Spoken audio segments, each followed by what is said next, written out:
everybody. You're really welcome. I'm Alex Gibson from TU Dublin, and this is the 2021 Immersive Technology Review, where we take a chance, an opportunity at the end of 2021 to cast an eye back. It's a personal reflection from our guests. They'll give us some personal narratives in terms of how the year has been for themselves, and we will look at some of the key events during the year. And this is meant to be an interactive opportunity. So hopefully, for those of you watching on either my personal LinkedIn page or on the Persuaders Radio Show Twitter account, or indeed on the Facebook page for AR/VR Innovate. If you put a comment, I understand that we should be able to see that. I'll keep an eye out for it, and we'll put those comments into the discussion. So without further ado, let's introduce our panelists today. We have a really international feel to this, which is great because I'm here in Europe, in Dublin. We've got speakers from Canada and from Africa, so it's a really good global perspective I hope we get. We'll start off with the ladies first. So Julie Smithson, tell us about yourself and Metaverse for people who don't know you. Sure. Hi, everyone. My name is Julie Smithson, and I am co-founder of Metaverse, as well as the co-founder of XR Women, and happy to participate in today's discussion about XR and the evolution and innovation through education and production is changing everything that we're doing from learning to operating and communicating with each other. So I'm really excited to join in this conversation with my good friend Judith and my husband and partner Alan and yourself. Great. Judith, tell us a little bit about yourself. You're dialing into this call from Lagos in Nigeria, I understand. I am indeed, Alex, and what a pleasure it is to be here with you all today. I'm Judith Okonkwo. I run Immersive 3D, which I describe as an extended reality creation lab based out of Lagos, Nigeria. Our focus is on doing whatever we can to support the development of the XR ecosystem on the African continent. And we do this in a number of ways that we'll probably get to in the discussion. But it's been a really exciting year for me personally, and I think in the space, just because of all the traction that certainly in the last few months we've had around the whole concept of XR and the metaverse. So there's lots of really exciting things about that. One thing I will say, though, is that we are very broad-based in our approach. So we're sector agnostic. We're trying to encourage XR engagement and activity, regardless of what sector you might be in. But we have seen a lot of focus in sectors like education, real estate, like areas where there's like room for significant impact locally in the first instance. Great. Well, I'm really excited to hear about what's happening in Africa. I'm a real champion within my own University of Africa as an economic powerhouse, but also just, a global player of significance and playing its role in XR, which I think is great to see and hear about as well. Alan, I've left you to last, partly because I think you're known to so many of my viewers already through your, I think it's fair to say, we'll call it a tour de force presentation back in May. It was one of my highlights. I don't mind saying, I'm not doing this to flatter you, but your presentation to the AR/VR Innovate virtual conference was super this year. Well done. It's got tons of views, continues to get them. And if people get a chance or haven't seen it, go to the YouTube channel for AR/VR Innovate. I know it's there. It was XR by the numbers, if I remember, was the title. So lots the of numbers. We're gonna have to do a part 2 because the numbers are getting insane, which I'm sure will cover some of the insanity. But yeah. So Alan, sorry, tell us a little bit about yourself, your own background, and your work with Julie in terms of how Metaverse has come into being. Sure. Well, first of all, thank you so much, Alex, for having us and having me speak at your conference. It was really amazing. And it was actually shocking for me to put together a presentation of just the numbers in the industry and how big things are got. Just one number I'll just point out there is that, the XR industry will create $1.5 trillion in value to the global economy by the end of the decade. So that's just one massive number that, people throw around these numbers all the time, but when PwC says it, you can have some validation that they really did the math on it. So we're about to enter an exponential phase of this entire industry. And, let's take a quick step back because I didn't come from the computer technology industry at all, or software really at the beginning. Julie and we met in university and I graduated with a degree in molecular biology, which never really used. I became a pharmaceutical rep And then from there, we started a couple of businesses, and we kind of got the bug for doing our own thing. And we started a real estate holding company, and then we had a hostel. We did all sorts of different things. And the last company we had was Emulator, and it was a giant see-through touchscreen interface for the music industry. And you could control and design your own interface for lighting, video, and of course, music. And so that really gave us the taste of hardware and software and what it took to build those. And we didn't know what we didn't know back then. There was not a lot of venture capitalists back then looking to fund a music hardware software startup company. And then so we went through these phases of learning. And then in 2014, I got invited to perform on the DJ system for Eric Schmidt's Curiosity Camp. And it was where I got to try VR for the first time. I tried on the Oculus DK1, and it was a giant box helmet thing, and big straps and huge headphones. I was like, whoa, what the heck is this thing? And then of course they turned it on, and I had that moment that many people have in VR. It was like, whoa, like I can see everything. And then somebody moved my shoulder and turned me around, and I was like, oh wow. And I couldn't stop looking at the ceiling for some reason. As a DJ, I was like, what are the lights? But then they put me on stage next to Beck, and as a performer for 20 years, looking out to the crowd was my vantage point. But seeing it in VR next to an artist that I probably would never stand on stage in that arena, it was amazing. And I kind of had this moment. I was like, this is going to be the future of how we communicate. Like I had that moment immediately, and I was like, I don't know what it is, but I want in. And the guy who showed me that was a guy named Chris Milk. And so Chris Milk went on to, I think they just sold Supernatural to Meta. I don't know I don't know how much. I think it was 300 million or 400 million. But yeah, so that was the first person to show me VR.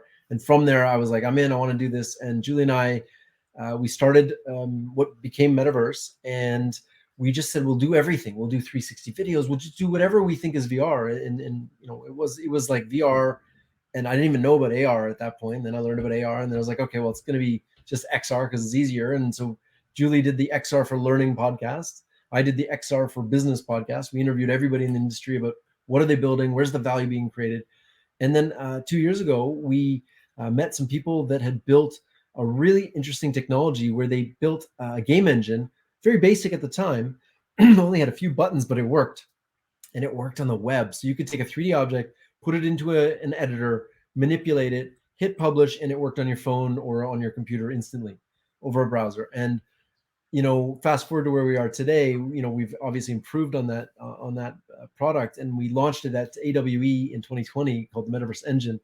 And since then, we've been just making leaps and bound improvements.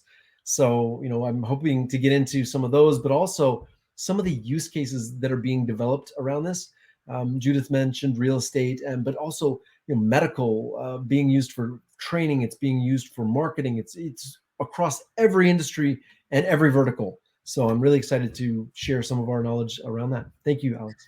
And I know for you, I mean, it's been a year of great expansion, as we've seen across the board in lots of companies. But I know you've grown your headcount pretty impressively. I think it's fair to say. I don't know if you would share that with the audience. Mm-hmm. Yeah. In June we were about 13 people, and we're almost at 35 today, 6 months later. So it's the pandemic gave opportunities in different places, and one of those was scaling out our company because of the knowledge base and the tools that we have just to offer people. Yeah, and we'll get into a quasi-chronological look at the year. And I know we're going to go off on tangents. In fact, I want us to go off on tangents rather than it be just a listing of events, because I think we want to get under the surface and see what the real implications or themes are for some of the events that took place in the last year. But for yourselves, just all three of you maybe chip in on this point in terms of, is 21 a year that will be regarded as a pivotal year, or is it building up to a more pivotal year in 22 or 23? What's your thoughts on that? Judith, you go ahead. Yeah, fire ahead, Judith. Yeah. So this is an interesting question for me, because when I started Immersive 3D, it was in 2016. And if you remember, that was another year where everybody was saying, is this the year of VR? At the beginning of the year, would this be the year? Has 2021 been a pivotal year? I think it has, in a sense. And I say that, so one of the ways in which I kind of like sort of like track what's happening in the space is just looking at how prevalent like signs of XR are in popular culture, right? And we of course know that AR has been sort of like around us in stealth through like filters and that sort of thing, even though people don't recognize it. But I think even more, I started to see so much more VR represented in ads and TV, so that it's not this thing that people will be like, what's that thing? What's that box on your face? They actually know it's VR, even though they're not entirely sure. So that's kind of like one marker. And then, of course, with all of big tech, there you go. There you go. With all of big tech like coming into the conversation in really big ways and making these announcements that have sort of like, moved the space, then a lot of people are asking questions. What is it? What is it? What is it? So I think this is the beginning of something that's going to be really interesting over the next couple of years. Okay. Julie, do you want to give us your I'll take the next one. Sure. Yeah, I'll let Alan talk about the metaverse word, but behind the scenes, I'm seeing pivotal change with enterprise and companies through the contracts that that we've managed to have, and I think 2020 was the panic year, right? Everybody was just trying to figure their stuff out, how to communicate, how to work with families nearby, dogs, and all of that stuff, and then this last year was about tech. It was about, how to solidly connect and, what those next steps were about, digitizing things. And I think that it set everybody up to next year be the year of the creator, because we're ready to create now and we're ready to use the tools that are available to us. So this last year, I think, has been the movement underground, the shifting and getting into place, and figuring out who's working on your team and who isn't, starting to sift through the good and the bad and the ugly, and who can manage processes and efficiencies and things like that. So I truly think that it was a mind-shifting year from a bunch of different perspectives. So, and in a minute, we'll talk about the XR women, because I think that was an evolution in itself of how that could evolve. But I'll pass it over to Alan, and he can give us his highlights.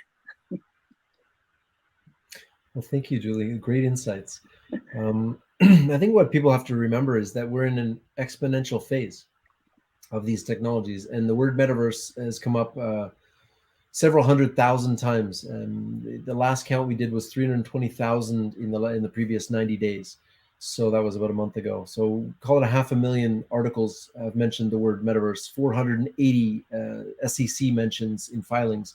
So what is the metaverse? I think this is a really important thing. We're talking about immersive technology, but I think we missed if we didn't talk about the whole complete picture here. And everybody's talking about this word metaverse, and they're all spelling it wrong. It's METAVRSE. Like, come on, we got to get it right. But beyond that, I think it's really important that people understand that this is not just XR technologies. These is a culmination of three very pivotal technologies happening all at the exact same time. And so you have AI, and when I talk about AI, you can have computer vision, you can have computer language processing, all of the different aspects of machine learning, all of these things making it easier for creators to create, right? Then you have 3D XR, you have the game engines, you've got Roblox teaching people how to make things in 3D, you've got Unity and Unreal and Metaverse now. Building game engines that make it easier for people to create and build games and worlds and AR experiences and VR experiences. And then you have the blockchain crypto NFT world, where they're taking the art community and giving them finally a voice and giving them the ability to create wealth for themselves and for their community, and people are investing in that, and they're investing in their artists. So you have this kind of groundswell of three seemingly disparate technologies coming together. And the interesting thing about exponential curves is they always start very slow, and it's like boiling a frog. They don't notice until it's too late. So you really, it's going and going. And 2021 seemed like crazy, but between January now, so next week, and 4 years henceforth, we will be at 10 times the size we are right now. Yeah, the entire market will 10x in 4 years. So if that's the case, and then all indications say it will, and you take all three AI, XR and blockchain, and you marry them together, you now have a 10x to the power of 3. And so this is really transformative in the next 5 years, in my opinion. And then what we do in the next 5 years will really dictate the path of humanity forward with technology as we enter into the age where we lose control of the creation, because AI and quantum computing will marry somewhere in between the 5 and 10 year mark. And once we hit that point, the computers will do things we don't understand. They're already doing that now. And so we have to make the next 5 years on the right course in the right direction. And that's what I see. So it doesn't really matter if it's going to take off in 1 year, 2 years. In the next decade, these technologies will be the way we communicate. And then maybe it is brain-computer interfaces. But the ethics and frameworks around this are vital for us to discuss now. Really three great contributions there. And you've sort of framed, I think, really well some of the specific examples that we're going to talk about, and we'll try and continue that modus operandi as we go through, because I think it's really helpful. And that last point you're making there about the three technologies converging, I think is so important. As someone who teaches immersive technology in business, I'm always at pains to point out to students that you can't look at this technology in isolation. It's part of a broader suite of emerging technologies. Julie, you mentioned, and it probably is a good launching point for some specific discussion. You mentioned about maybe this year will be seen as a year where we gave the tools for the creators to create, but they didn't start really using them in a big way, which you're predicting we probably will see in 2022. But there were a lot of tools. You've mentioned your own game engine there, Metaverse, and we have to give that a shout out. But there are others, as they say, and there are other suppliers. This year, Niantic was a really interesting one with I think it was Lightship, isn't it? I think, or Lightship. Sorry, Lightship. Yeah. I'm just looking at my own list here. Camera IQ, Blipper. Came out with the creation platform this year. Sorry, I missed that. Sorry. Eighth Wall came out with the creation. Eighth Wall, of course. Yeah, the team in Eighth Wall. Blipper have done some stuff. I think. Zapper even came out with the new version of their really low cost, reflective AR device. Super cool. Yeah. So, and we've seen a Polish company, Virtualist, who I will know because they've been regulars at the conference in Dublin. They've a pretty cool game engine as well. So we've seen a lot of this been launched in the last number of months, haven't we? There's probably been more game engines and creation tools launched in the last 12 months than the previous 20 years, to be honest. And we can't deny Snapchat is the #1 AR platform on the planet. They've done something like, don't quote me on this number, but it's in the trillions of AR snaps. Yeah. So when you think about that, that's face filters, world filters, these types of things. Yeah. And their Snap Lens Studio has millions of creators on it. So it does, yeah. Yeah, absolutely. And of course, the other biggie we should mention, and we will when we get to the month of October. Anyway, we've seen Spark AR and what Facebook are doing in terms of, they're looking at this creator developer community in a big way as well. Also, obviously, with their open source platforms.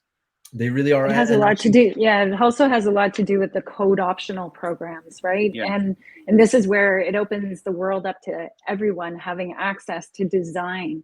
For the longest time, technology has been, almost a walled garden for many people, because I don't code. I don't know, Judith, do you code?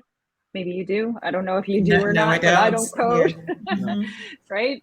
And, I think this is where something like ours or Eighth Wall and all these other, companies that we just mentioned, opening those doors to a creation process, which it's not only about offering the creativity, but one thing I'm trying to figure out is how do we make everybody think that they're a creator? Because it shouldn't just be, the creators that create anymore, because just because you're a coder doesn't mean you're creative. You're just as creative as anybody else. And, they can build games and shoot 'em up games and all sorts of things, but now it can be used for so many different applications. Yeah, I was going to say, and you literally ended on the perfect, it's like we're thinking the same thing. Can you tell we live together? The use cases outside of gaming, like, training, just one word, training of everything in the world. So if you are teaching somebody how to put drywall, you can teach them in VR, get them to 80% proficiency, put them, and you save yourself 2 days of training them on the job. Electrical, plumbing, all the trades, but also how to deal with management. Accenture just bought 60,000 VR headsets to train people, new employees, on the culture, on the management styles, on the what Accenture is. They have meetings in there, and you're starting to see people realize that Zoom calls are great. I mean, this is nice. We're in a nice format. We're all used to this, but it's fun to go in a headset, to go meet with your friends, to do that. It's also really interesting as a business experience to go and do something as a meeting. You used to go for walks when we could go pre-COVID.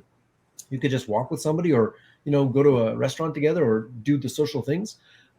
Well, you can do that with your friends now, and of course you can't eat when you're in VR, but now you can have an experience with somebody while you're having the conversation, instead of just you maybe can go horseback riding in VR together as you have a conversation. And people are. I think this is where it lends itself to how Judith is making impact in Africa and using those experiences in education, right?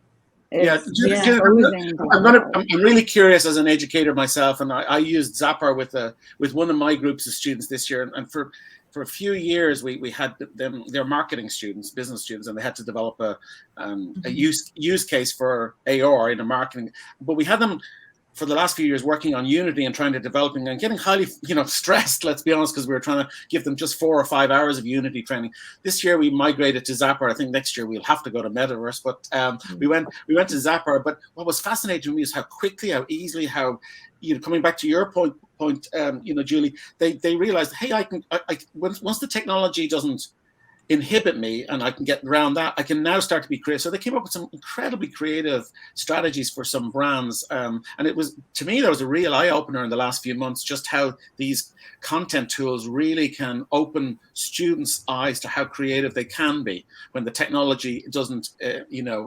envelop them and stress them. There's a reason why Canva is a $40 billion company.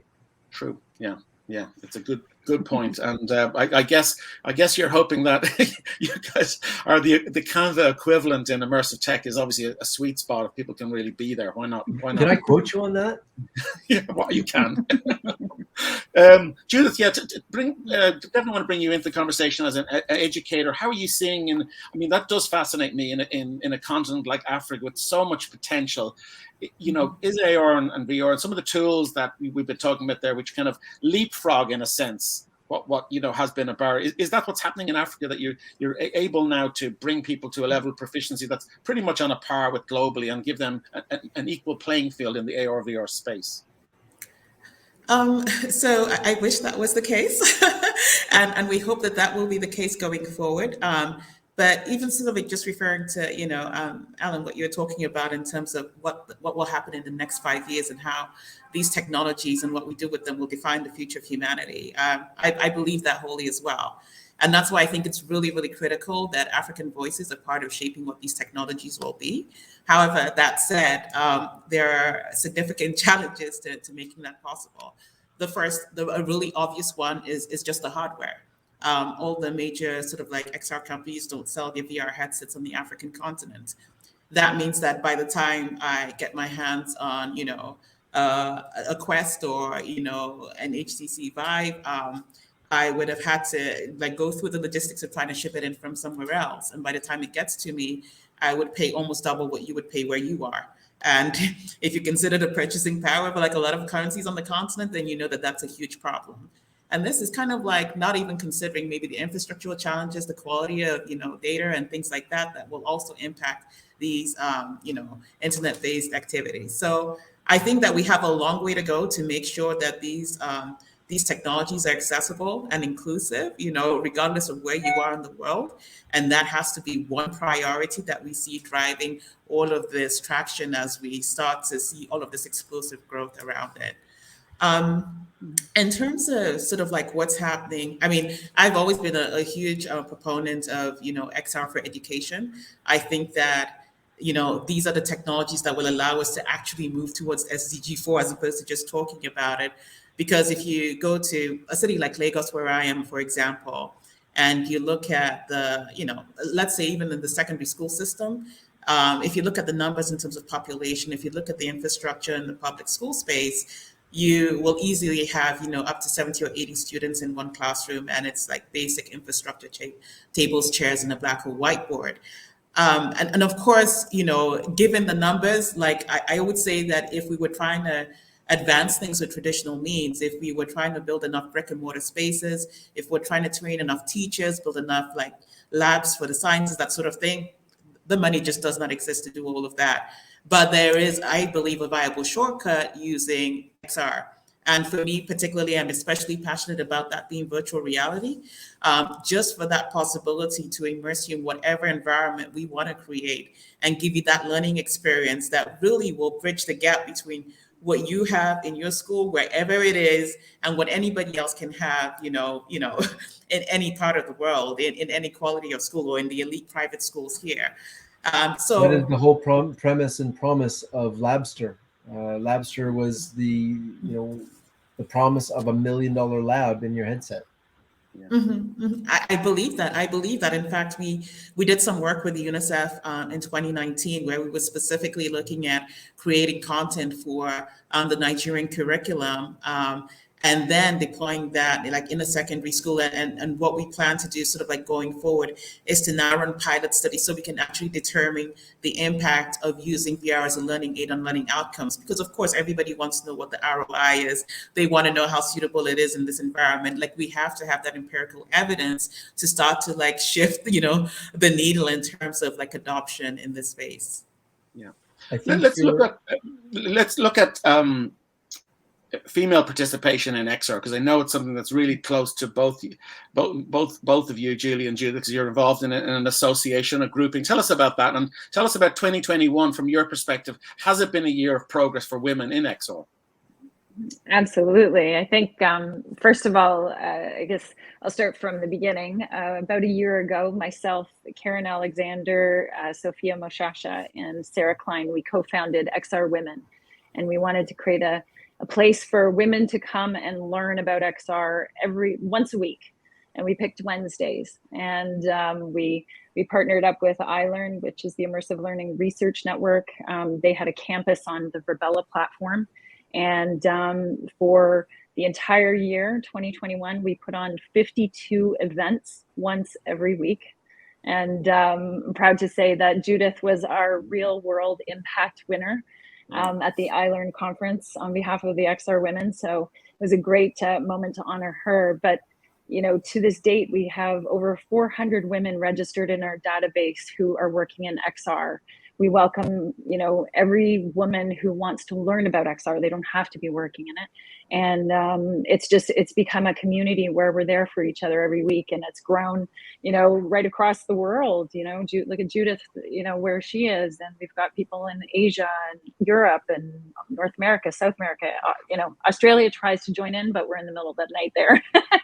Yeah. But, as far as impact, I think, women had the opportunity this last year to measure their emotional intelligence and their, being able to manage a world being remote, with family and kids in the background and work as well. And I think, we're prevailing in such an amazing way and taking on roles and positions and being a part of the community and understanding that and knowing that they have to learn about that. So absolutely, I can't wait to see how 2022 is going to come about. And it's a strong community. It grows every day and everybody's welcome, including allies. Yeah, exactly. Congratulations, Judith, on your award there. Thank you. So, well done. So, it's great to hear from Julie. That's, great progress to look back on over the space of just a year, which is fantastic to get to such a number already. Tell us a little bit about the African subcontinent, or the African continent, Judith, in terms of women in XR. I'm curious in terms of how you see that evolving and what's the current state of play? So definitely growing, but I think, first of all, I think if you're talking about XR on the continent, you definitely have to mention is Ingrid Culp of Electric South, who does absolutely tremendous work. For the last several years, they've been running an annual lab for artists from across the continent, and they probably have the most extensive catalog of immersive media from Africa. A lot of it really fantastic, award-winning content. So she and her co-founder Steve have done really, really amazing work there. There are a number of XR creators who are women.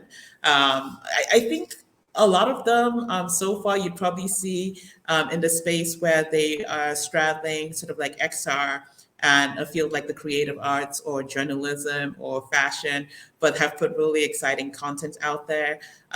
We have a few who are on the more technical side with gaming and XR, for example, and I think that's very exciting to see.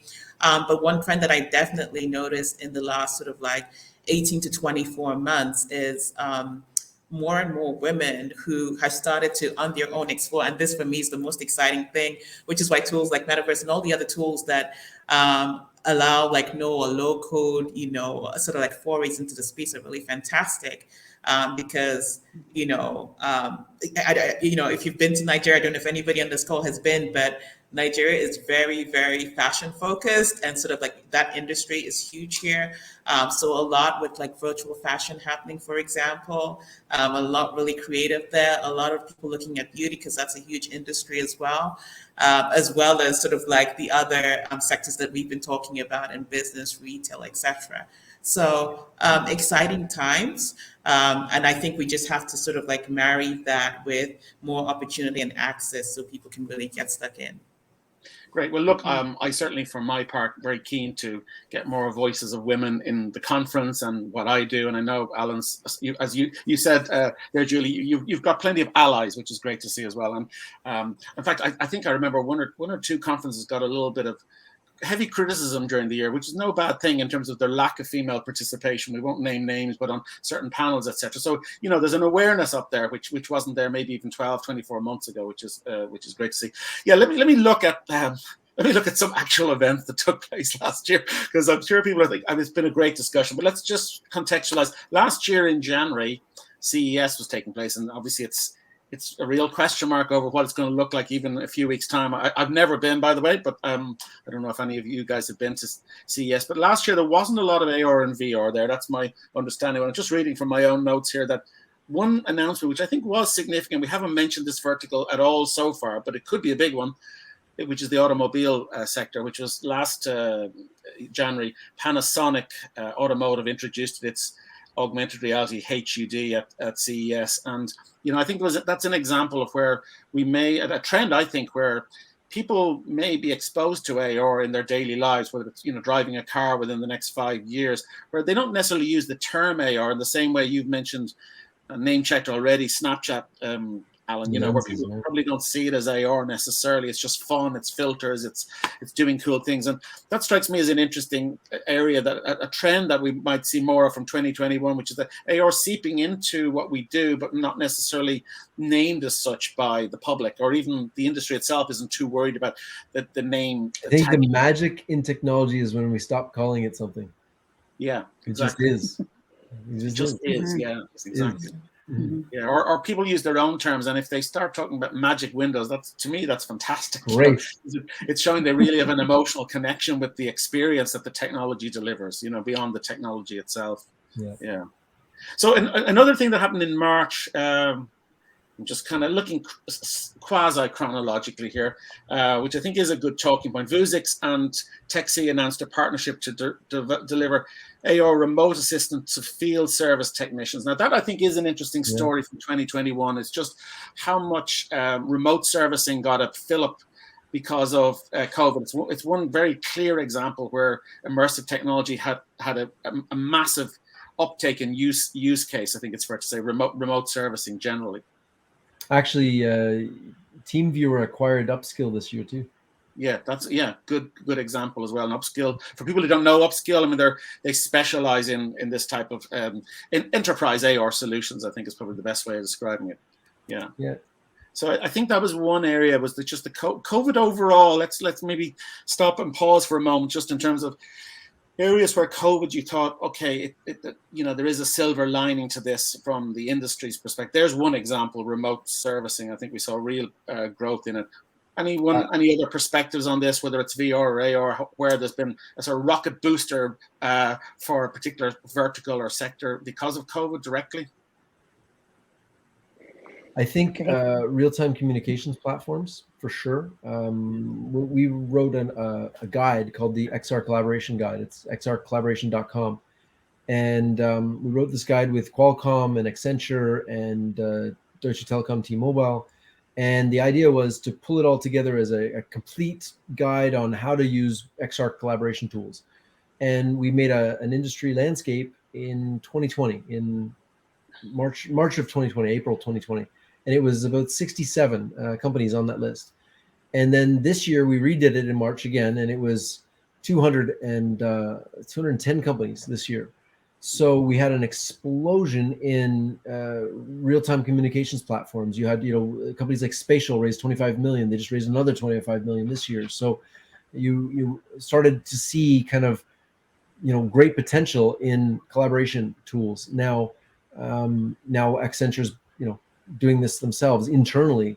So I think this is one area that it doesn't get enough attention because I don't think there's a lot of money there yet. I think there's a lot of investment, and I think companies are starting to catch on. But it's like any industry, you kind of pump money into it to establish yourself as the key players, and then but then you're up against the big boys. You're up against Microsoft. They've Speaking of Microsoft and the month of March, and thank you, Judith, because you alerted me to what was a significant development. Was Microsoft Mesh, I think, was kind of hit us around that month, I think. Tell us, and the listeners and the viewers here, Microsoft Mesh, what's the significance of that? So Microsoft Mesh, just like we've been talking about, is allowing for that real-time communication to happen. And with Microsoft Mesh now, this is leveraging the HoloLens too, so that you can actually use holograms in that immersive space. And Mesh is now, or the plan is deploying Mesh, not just with the HoloLens, but also with Microsoft Teams, so that immersive capability is across those two interfaces, if you will. There are also plans that Microsoft Mesh will be available across devices. Now, for me, this is where it gets really interesting because, of course, I think for me, one thing that has been especially welcome in the last few months is that more and more companies are thinking about how their solutions for XR will be cross-platform. That didn't used to be the case a few years ago. And that sort of like opening up will be a huge plus because, of course, not everybody's going to be able to get their hands on the HoloLens 2, for example.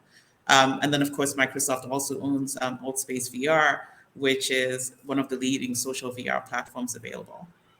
Yeah, you as you said, Alan, we've seen these collaborative platforms, some of them which are around social, some of them like Roblox, I suppose, are a bit more gaming oriented. And then you've seen the ones that you mentioned. A quick shout out to NVIDIA coming out with Omniverse as well. Building it right in at the hardware level. Sure. So yeah. lots going on. I think the key here and a takeaway from this year is hybrid, right? And where the two worlds start to work together. And even today, which I don't know how long this happened, but I use Miro as a visualization board, the tool Miro. And you can now open up your camera and have a live session within Miro while you're designing. And cool. I think this is now the key, right? Being in a frame.io, the platform there's a couple of different experiences, and you can go in and just open up your webcam, and right beside your avatar is your screen with your real face, and you can see other people's real face next to their avatar. And this is the two worlds coming together, the hybrid version. And we're starting to see, we talk about collaboration platforms, but now isn't Miro a collaboration platform? Because now I can talk to my teammates and we can build something together at the same time together, and this is where, all these worlds are starting to come together. So it's not going to stop from here. Now it's just how immersed do we want to get into that experience and dive into our computer, right?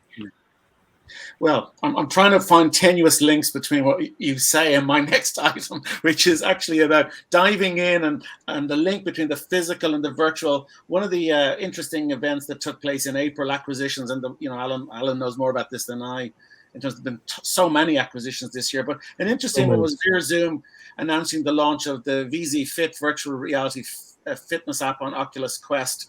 And one of the interesting dimensions to this, to me anyway, is whether VR is now being taken seriously as moving from a gaming device, not moving away from, but being seen in addition to that as a really strong player in the fitness industry, which is a ginormous industry. I think Supernatural. Facebook's acquisition of Supernatural, of course, yeah, and Beat Saber. Beat Saber is another one. It's quite active. These acquisitions are Oculus can, or Facebook or Meta, whatever they're called now, they can now acquire anything they want, and they only pick the ones that sell the most in the store. I mean, they have all the numbers. They can say, oh, this one, when it hits a certain level, we're going to make an acquisition for this amount. If they turn us down, we'll just build our own. Like they have enough clout to just do that, and they offer enough money that it makes everybody rich, and it's great for the industry because it's pumping money into the creators' hands, and this is great, and it's great for what we're doing. And exercise is something that is inherent in this, and even Oculus shipping the new headsets with the rubber gasket for exercise. It's really a use case. That is an area where we know it's not VR, but with just the phenomenal success of Peloton is a kind of example, which was or certainly COVID has been a catalyst for that success, no doubt about it. And so it's a logical sort of extension of that to say, well, okay, now I'm used to sort of a different type of home exercise regime via Peloton. Now that's limiting in a certain way. Now, if you can put me into VR, it takes it to a completely new dimension. So I think that's really... Maybe it is on a bike. Maybe it's running. Maybe it's on a treadmill. Like there's so many things you can do that we have only just really begun to tap into. Oh, and another vertical, which is probably one that we comment on least because it's most secretive, but as in so many technologies, the military, are lead technologies, and what we think of as a wow and novel now have already been played around with in military context for maybe upwards of a decade. Interesting though, in April, that saw the U.S. Army announce that they had contracted with Microsoft a $22 billion deal for HoloLens, which is quite something. So the whatever you think about the use of VR in a military context, undoubtedly it's seen as part of the future, for better for worse, of conflict in the future as well, using not VR, mixed reality headsets. I can actually speak directly to that. I just spoke on the military metaverse at the ITSEC, Interdisciplinary Training and Simulation Conference, a month ago, and actually there's a subsequent press release that retracted that and said basically we're halting the $22 billion contract and slowing it down because it's not where the technology is not where it needs to be. The soldiers needed to wear giant battery packs to make it work. It just wasn't. They need to miniaturize some stuff first. So that's going to take a decade, that contract, which if you look at the 22 billion as a number, that it was more than the entire AR VR industry, the entire industry, all of it. So this is a significant number. Now, the military are doing things of, like you said, that are way advanced. Now, I was just at this conference with maybe 400, 500 vendors, and I would say 90% of them, maybe 85% had VR of some sort. I saw more Varjo, $5,000, $10,000 headsets. I saw them, they were just like everywhere. Every booth had a $10,000. Because if you're going from a $4 million simulator to a $4,000 headset and maybe $10,000 computer, who cares? Yeah, it's a good point. Orders of magnitude less. Yeah, it's a good point. Now, you would imagine the summer is a quiet period in business innovation, but a couple of things did happen. In July, Epic, who run Unreal Engine, for those who don't know the industry that intimately, they acquired Sketchfab, and Sketchfab is, a phenomenal website with lots of free tools and free accessibility for people to create and use 3D assets out there. That to me was an interesting acquisition. Quick question for anyone can chip in on this. What was the most exciting / interesting acquisition in the whole year? It can be across any of the platforms or verticals. You mentioned a couple, I think, Alan, already. Unity Weta. Yeah. Why? Discuss. Well, first of all, they paid an enormous sum of money, $1.6 billion. I think it was 1.6 billion, pretty sure. But what was shocking to me was they didn't get the studio. They only got the tool sets. And what that means to me is that now Unity has a toolbox that rivals Unreal Engine's Hollywood effects arm. Because I mean, game engines cannot just build games; they can also be used to film Hollywood movies and content and live stage events and stuff like this. So game engines are really being pushed to the absolute limits of this technology, and Unreal Engine is now even powering dashboards for cars. So the game engines have become a pivotal point of distribution of this technology. And so the Weta acquisition by Unity buying these tools hopefully will mean that creators now have access to these tools for free because part of the Unity engine. And then now you have the creativity of Hollywood level tools in the hands of all creators. And another mention is also Unreal's MetaHuman project. It's not an acquisition, but that there's a world-class tool for making an avatar in the hands of everybody, and they're streaming it, so it's pixel streaming, so you don't have to have a powerful computer. You can stream it to a browser, and now you have access to world-class professional tools that make it easy for anyone to create. And this is just going to continue as the next decade goes.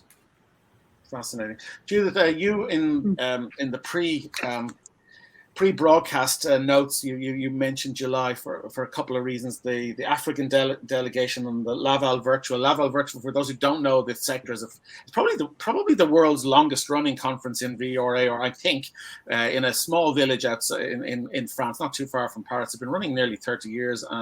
It's on my bucket list of must attend. I don't know if anyone else has. I'll go with you. Yeah, I'd love to get that. It's like the Cannes Festival. We'll redo this panel there. Yeah, I think it's we'll take it from URL to IRL. Yeah, absolutely. So, but you mentioned the African delegation. Tell us about that. Were you part of this virtual delegation, I presume? No. It was actually a physical delegation, and we organized it. And this is something that I've been trying to do for probably about 4 or 5 years now, was to get an African delegation to a global XR event. Sort of like in our work, we're definitely keen on connecting ecosystems across continents, promoting knowledge sharing and all of that. So we were able to take a small delegation from 7 African countries, representing 6 startups. We had an African pavilion, and the startups that were showcasing everything from hardware.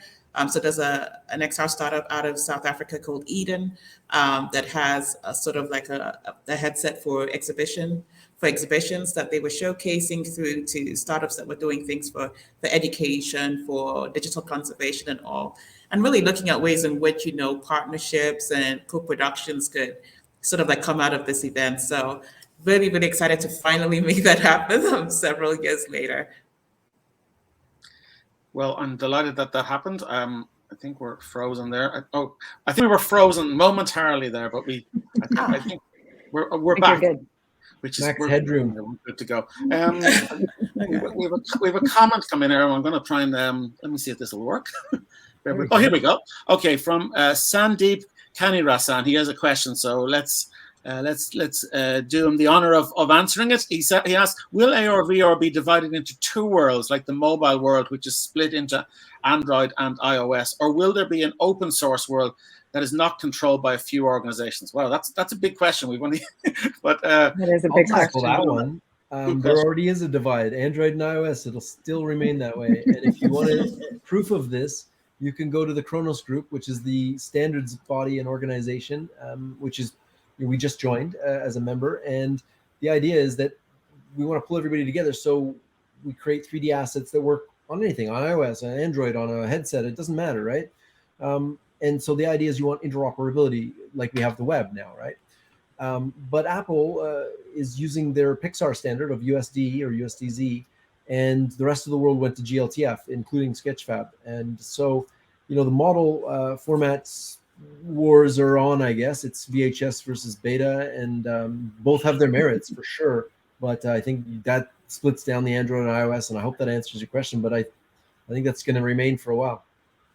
Yeah. Apple's going to come out with something cool, and they want it to work within their ecosystem, and they don't care if it works with anybody else's because it's Apple, and they want you to be in the full ecosystem, and their stuff does work, and when they come out, it will work beautifully, and it will work for everybody. And so, yeah. Thanks, Alan, and thank you, Sandeep, for your question. Just a reminder to anybody else watching live, there's still time for you to put a question in there for our panel. October, I'm moving on to October. October, without question, was the month for the industry on so many levels. I mean, the biggie, of course, was Facebook rebranding corporately to Meta. And I guess, Alan and Julie, you never need to pay for any SEM marketing again. I guess all the misspelling traffic, people trying to misspell it, is probably building so much traffic for your website. You're happy anyway. You know, it's been a crazy ride. Like, literally, I had people asking if we were going to sue Mark Zuckerberg, and it's like, no. No. But we were here first, just literally. You were. Yes, we were. 2016. No, and I think it's, take this moment that the metaverse is not just one company, and it's not just ours. We're a small piece of it, just like everybody else. So, but it certainly did, as Alan said, create the chatter in the world, and it opened up so many people's eyes to the fact that there is the metaverse out there, and that VR is a big piece of that. We have somebody on our team who apparently went to church shortly after this announcement by Mark Zuckerberg, and the minister stood at the front of the church and said, "So I hear now I've got to preach into the metaverse." And when that conversation makes it to a religious service on a Sunday morning, it's going to start to go mainstream, no matter what religion it is.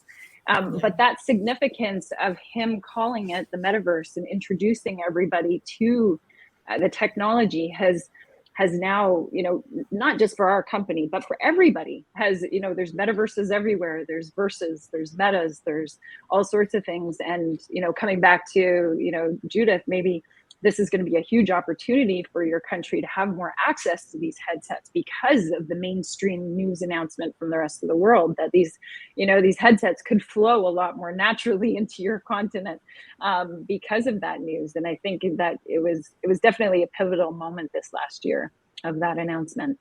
Yeah. Mm-hmm. Undoubtedly.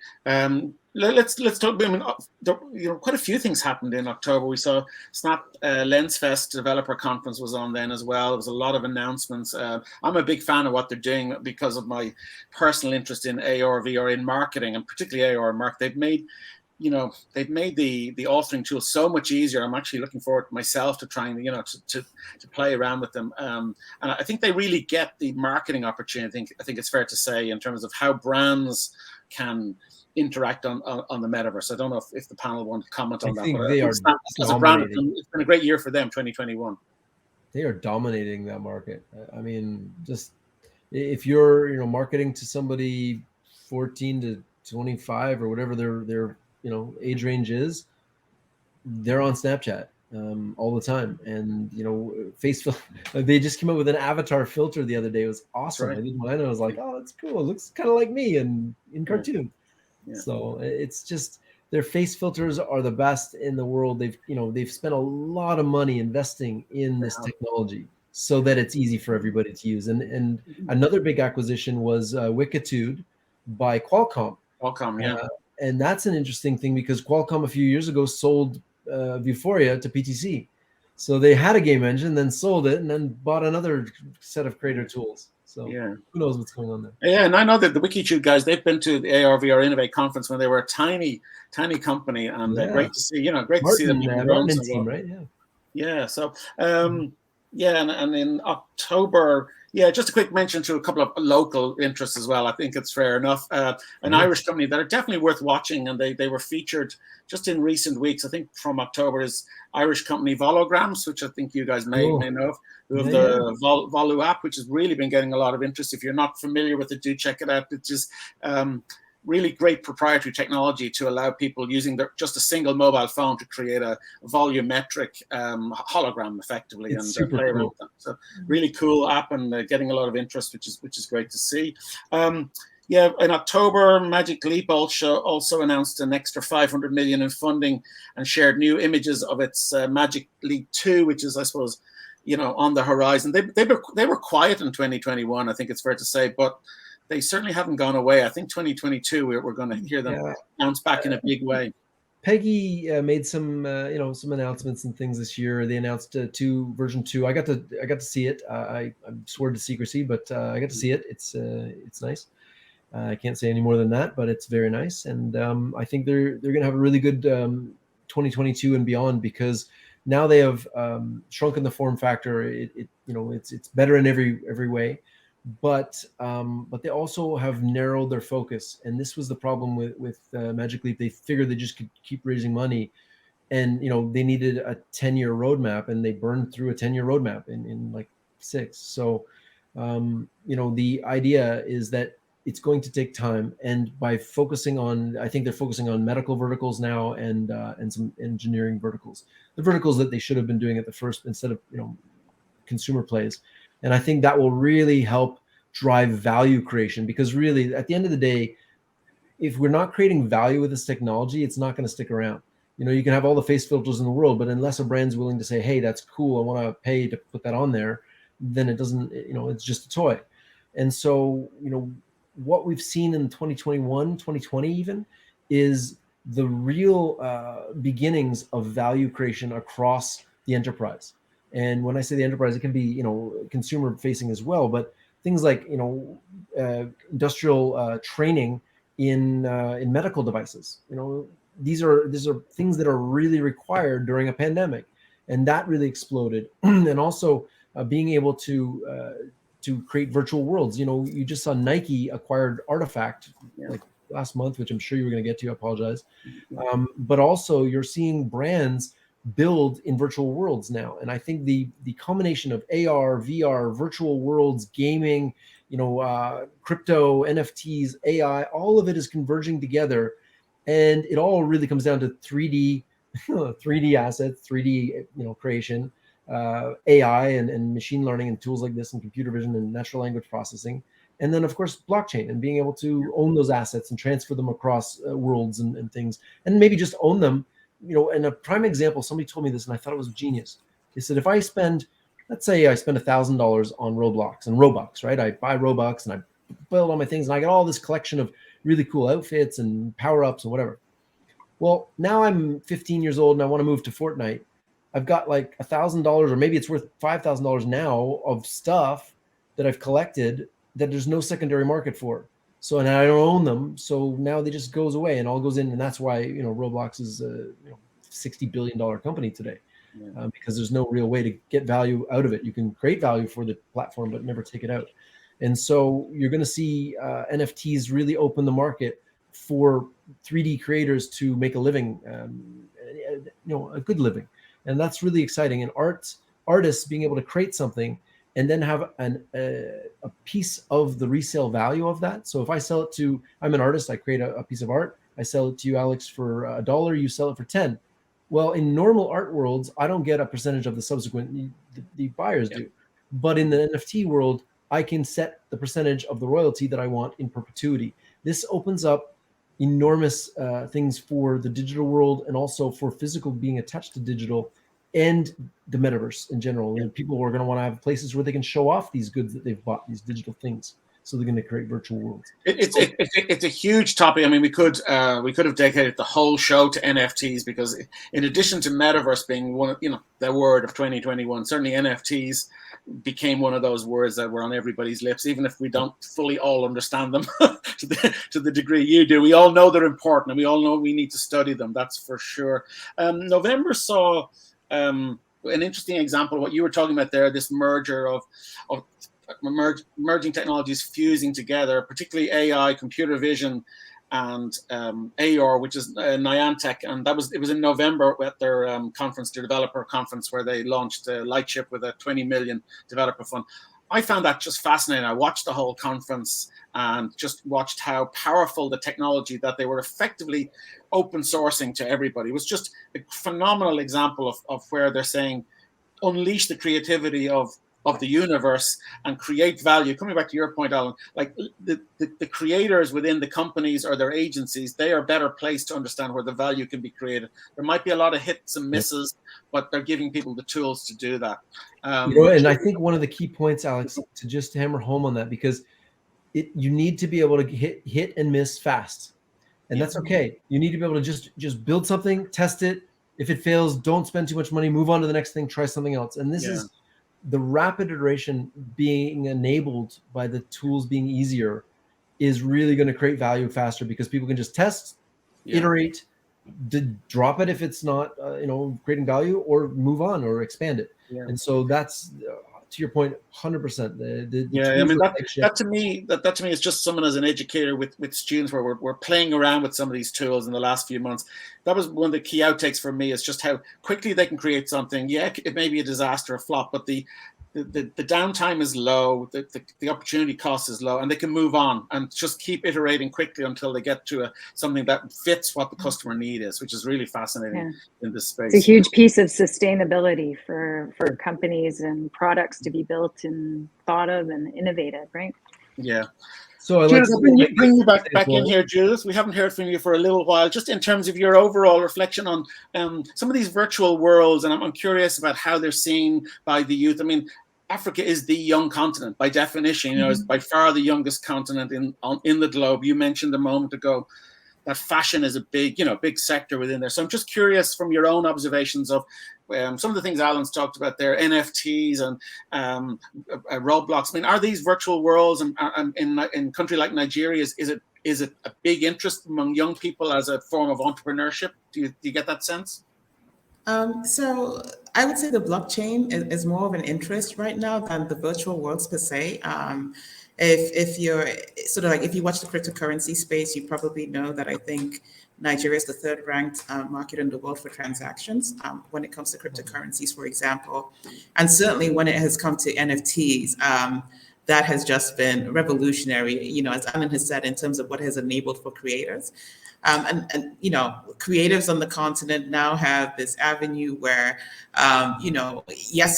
traditionally with like social media and stuff like that, you had a global audience, but now there's this way you can like actually get your art into hands and derive that value regardless. And also, of course, I mean, one thing, I don't know if this is a double-edged sword when it comes to NFTs in the creative space, looking at, artist rights and IPs and all of that, and who owns what when it comes to these digital assets being created. But I think more importantly that financial commercial value is being derived and can be for some time to come. That has certainly changed the game. It's, of course, attracting more and more young creatives into the space as well.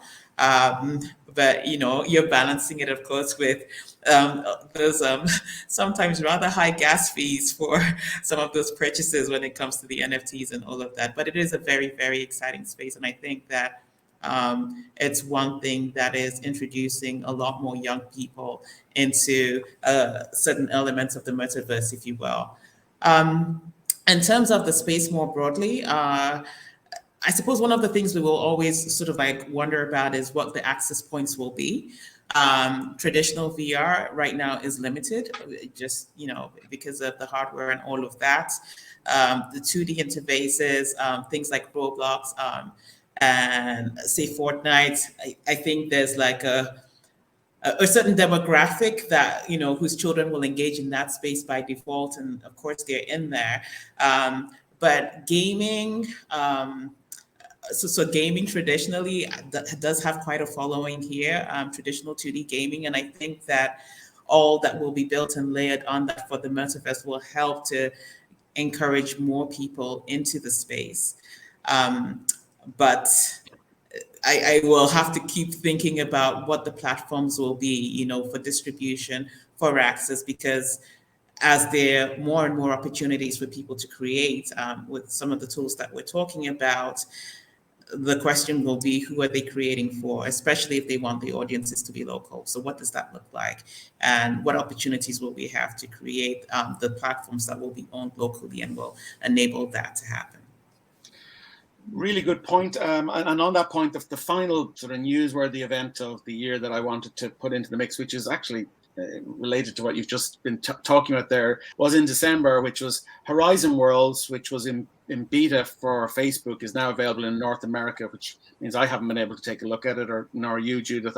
I'm sure Alan and Julie are far too busy to have explored what it is. But just coming back to the point, Judith, we were in it last week. We were in it. Okay, so Yeah. now you can give me For your. the first time. Coming back to Judith's point there, I mean, in terms of like, how do you like, you know, Roblox? You mentioned it's a multi-billion company, probably one that Facebook could acquire, but they seem to at the moment be taking. Even then, it would be a big ask for them. So, can they? You know, does Horizon Worlds have the potential for it to meet the needs of the audience that Roblox are serving at the moment, or is it a different market? And what's your sense, having been in that virtual environment, albeit in limited fashion so far?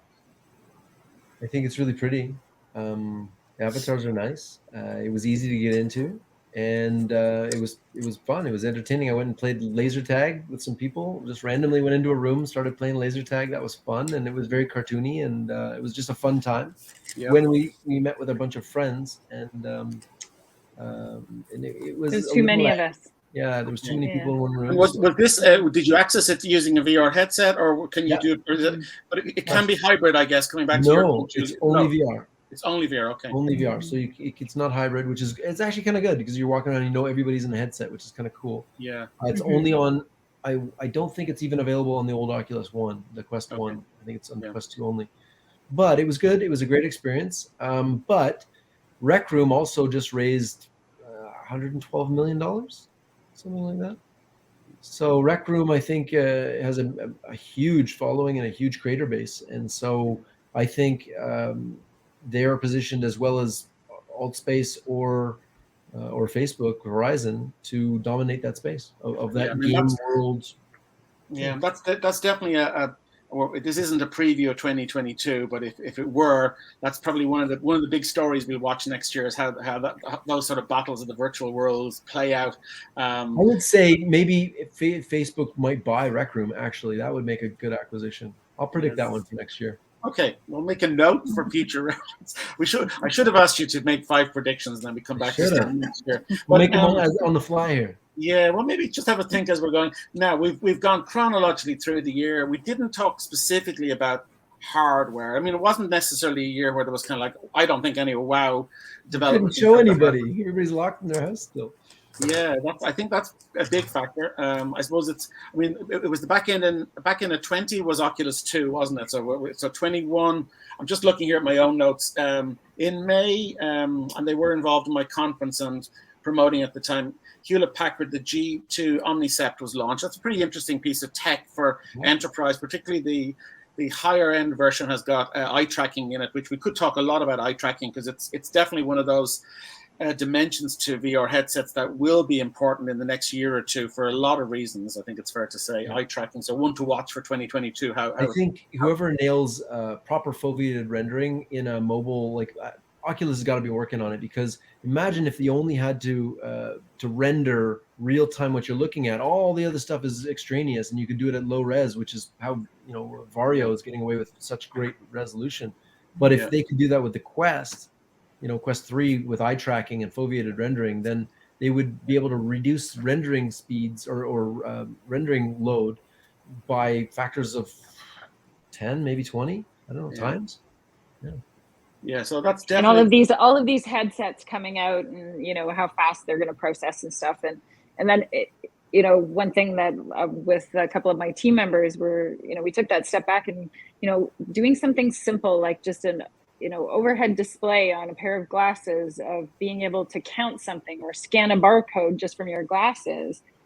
This is where it comes back to baby steps. Do you necessarily need to immerse yourself into into one particular thing? So it depends on what you're using this application for, and Huawei released their glasses last week too. So we're going to start to see lots of, mixed reality glasses that, maybe just support small bite-sized processes in companies that, they can take on as a POC and adopt and assign it to a particular task so that they can see where the ROI is going to be measured against that. And, all of these different headsets that may offer all these different things, but, those headsets that kind of narrow into those specific, smaller, specific processes or tasks will be the winners, I think, for next year. We can't That's my prediction. We can't discount Lenovo. They've come out with their Think Reality platform, and it's not just the hardware, but it's a whole software infrastructure. They're really focused on the enterprise and bringing value, and they've come leaps and bounds in a very short amount of time. Nathan Pettyjohn, who is the founder of the VR/AR Association, he's now like kind of their head of XR, and I think that was a really good move, because seeing the whole industry and bringing the best practices into Lenovo, they're going to be a powerhouse to watch too, I would think. Okay, we'll watch this space. I mean, just the point that Julie's made there, I think I agree entirely. I mean, if you're thinking like remote servicing, we've seen a couple of the players like Nreal kind of focusing on a relatively narrow use case, which is remote servicing. It's mainly video display for some of the lower end, but yeah, exactly. I agree with you, Alan. Dollars. There's a lot of money in it, and we were talking about the oil companies were investing in these in a huge way because they didn't need to send people to their oil rigs, and there was a lot of opportunity. And then on the customer side, the consumer side, you got Ray-Ban and Facebook coming together, which, I mean, the purist would say it's not really AR, but it's kind of, to your point, Julie, it's kind of an example of where they're understanding their community and what do they want from wearing glasses at this point in time. What would they find utility in? Yeah. Those glasses are beautiful. Absolutely. Yeah, exactly. Okay, and you mentioned. Sorry, go on.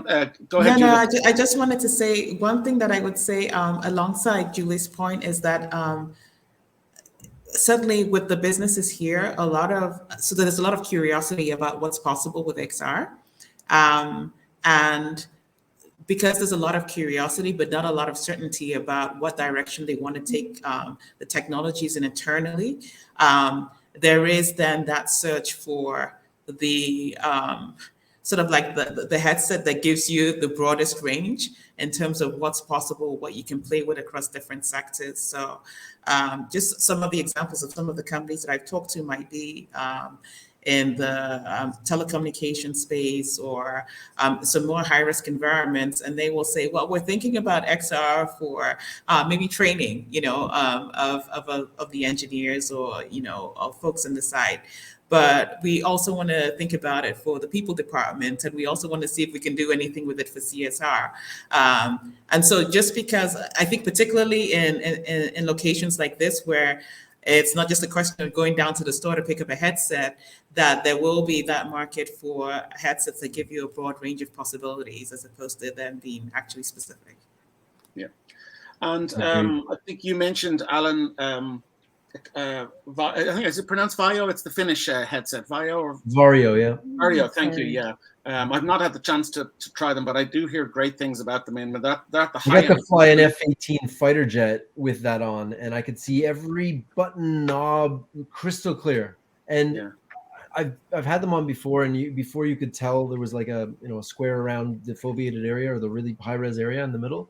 But this was beautiful. Like these guys nailed it. It's lightweight. I mean, obviously you need a computer. It's a PC-driven experience. But like I said, for the military or for engineering or anybody who needs super high resolution, they don't care about $4,000. That's a perfect price. They really don't care. Is it going to be a consumer thing where people are playing video games? Yes, it'd be awesome for that. But no, it's expensive. But for an enterprise tool like this that unlocks so much value, like car companies are using this for design. They're using it for customer sales channels. They're using it for training. And, these are all being used across the enterprise, not just in one part, but in all parts. Yeah, I did say, I think it may have been from 2020 rather than 2021, the PCR report, maybe you were involved in it, but which showed that, the ROI on the training side, once you get beyond 1,000, 1,500 users, it starts to be more efficient to do a VR training versus e-learning, and certainly compared to classroom. So as you say, for big companies, and to me that was one of the most interesting announcements during the year, was Accenture saying that they were getting 60,000 headsets for their onboarding their new graduates. I thought that was really interesting because they will have done so on the back of a lot of prior research and testing. They don't just acquire 60,000 headsets as if they're going to work. They've already proven internally that that's a really good investment. So to me, that was a really big event. So many events during the year. Pico. I'll punctuate one more thing just from one of our clients, the medical device manufacturer, and we started off doing a pilot with them of training, and then they quickly moved to a couple of more machines to do, and now we're doing all of their machines. Everything is being transformed now into 3D and interactive. Now it's not in a headset. It's on a 2D device, but being able to take really big, thick manuals and like week-long courses and condense them, and giving people access to play with the machine, to learn it, to look inside of it, to press all the buttons in an environment which is just a computer. You don't need to have the $1 million machine sitting beside you. And this allows people to have familiarity before they get on site. And then if they don't know how to work it, they can go step by step instructions on how to do it. Yeah. And this is, you're going to see this across every industry, like from IKEA furniture to setting up. I've always said instruction manuals are the perfect hackathon model to implement between education and business right now. Yeah. Every business needs to digitize their instruction manuals, and education students need to learn how to make things immersive. And it's the perfect marriage. I think, and as we said, we've only just begun, and how many things need to be digitized, need manuals and instruction. And it's not easy, let me tell you. No, taking it's not easy. 2D instructions on how to operate a machine into immersive is a completely different storybook. And it's not as easy as you sound. So if there's any educators out there, as well as Judith, like it's such a great, what should we do to have business and education partner together, to work together? It's a good model. No, I aim to do more of that in 2022 with people like yourselves and industry and Judith. And I think there's just so many opportunities. And, as you say, for the workers of the future, they need exposure right now in the classroom to AR and VR and XR. They need, we all need to up our game enormously because they need those skill sets, but the tools are there now. I think that's one of the outputs from their discussion is the tools are there now to unleash this creativity. So get going. If anyone's watching this as a young student, now is the time, even if it's not on your curriculum, strictly speaking, take the time out yourself in your own time to learn these tools, because there's so much you can do yourself beyond the curriculum itself. Can I put a plug in here for metaverse.com/get started? Go ahead. Get started. Yeah, there's no. Listen, the only other headset that I did try myself and I was quite impressed with it is the Pico Neo 3, which is a very nice piece of enterprise, probably a midpoint between the sort of HoloLens and the Oculus, aimed very much at the enterprise sector. And interesting, we didn't talk really about China in the conversation, although, you alluded to a couple of the players there a moment ago. But again, Pico is part of a company which was acquired by TikTok just recently as well. So that's another day's discussion, I'm sure, just in terms of how, the global ecosystem, I think, is maybe moving from a North American, European axis into maybe Asia and Africa. Why not over the next decade? It's for us to watch and debate. Interesting. I would think China is quite far ahead in the VR world. I was there 4 years ago, and they had a lot of VR then, a lot. And so I think, ByteDance is the owner of TikTok. Them buying Pico is a good indication of where they want to take it. They're one of the biggest companies in China, and so this is. And don't take Pico, lightly. They have the same market share as HTC Vive, another company that's doing really great business in China. So much to look forward to in 2022. I think it's fair to say it's a year with enormous upsides. I mean, obviously, we all are nervous a little bit in the first month or two in terms of COVID, but let's be optimistic and say that we'll conquer that and then move on to an incredible exponential growth in AR and VR for 2022. I think there are really great opportunities for everybody ahead of us. I'm going to just on the ticker display, just let people know that we are fingers crossed. We're looking at the figures every day, but we're hoping to be back live in Dublin with AR VR Innovate. So hopefully we can get Alan and Julie over to us in person rather than do it virtually. So for those of you watching, maybe just take a note on your calendar. If you go to the website AR VR Innovate, you can register your interest and we'll send you more confirmation in due course. But for now, all that remains for me to do is wish everybody watching a very happy new year, of course, and many, many thanks to our panelists, Alan, Julie, and Judith. It's been a real pleasure getting your insights into the background, the issues behind the news stories of 2021. Thank you all very much indeed. Thank you. Bye-bye, everybody. Thank you, Alex. Thank you. Bye. Thank you. Bye, Judith.